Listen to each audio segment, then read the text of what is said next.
입니다. 다중 접촉이 많은 직군을 대상으로 하는 지자체 백신 자율 접종이 속도를 내기 시작했습니다. 네, 이런 가운데 물량 조기 소진으로 사전 예약이 일시 중단된 50대의 예방 접종 예약이 오늘 저녁에 재개됩니다. 자세한 소식 현장에 있는 취재기자 연결해서 알아보겠습니다. 김혜린 기자. 네, 서울 영등포구 예방접종센터에 나와 있습니다. 네, 그곳 백신 접종 상황부터 먼저 전해주시죠. 네, 접종센터는 이른 아침부터 접종을 받으려는 인원으로 붐비고 있습니다. 오전 11시 반부터는 점심시간으로 접종센터도 잠시 쉬어가는데요. 현재까지 접종 인원은 벌써 300명에 달합니다.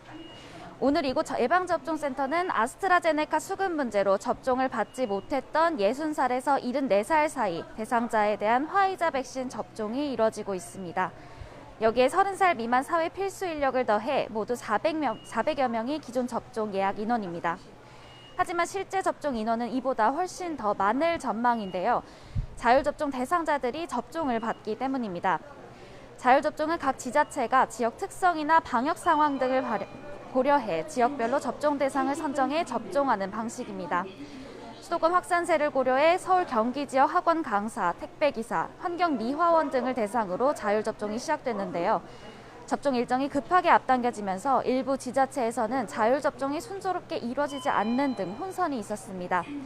이곳 영등포구 접종센터의 경우 어제 혼란을 고려해 현장을 찾은 자율접종 대상자들에 대해서만 접종을 진행했는데요. 오늘부터는 자율접종 대상자들에 대한 본격적인 접종이 시작됐습니다.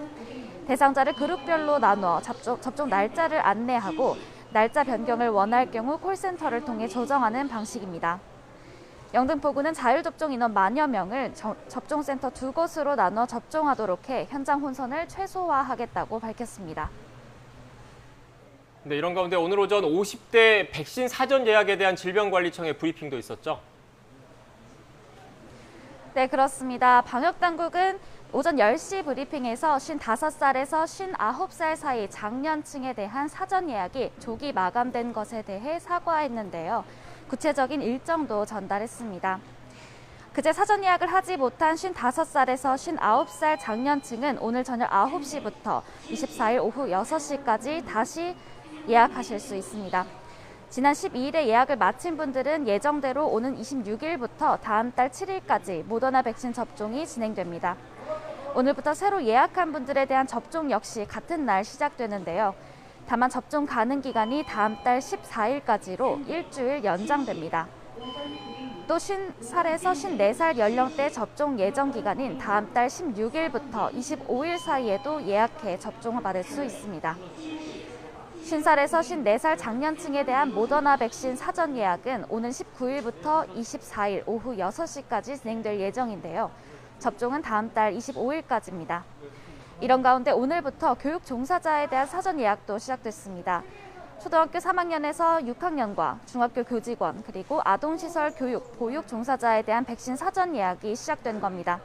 대상자는 모두 112만 6천여 명으로 예약 기간은 17일 오후 6시까지입니다. 이 기간 예약한 분들은 오는 28일부터 다음 달 7일까지 이곳 영등포 예방접종센터를 포함한 전국 예방접종센터에서 사전 화이자 백신을 맞게 됩니다. 고등학교 교직원과 3학년 학생은 별도 예약 없이 오는 19일부터 30일까지 같은 백신을 접종받습니다. 지금까지 서울 영등포구 예방접종센터에서 YTN 김혜린입니다.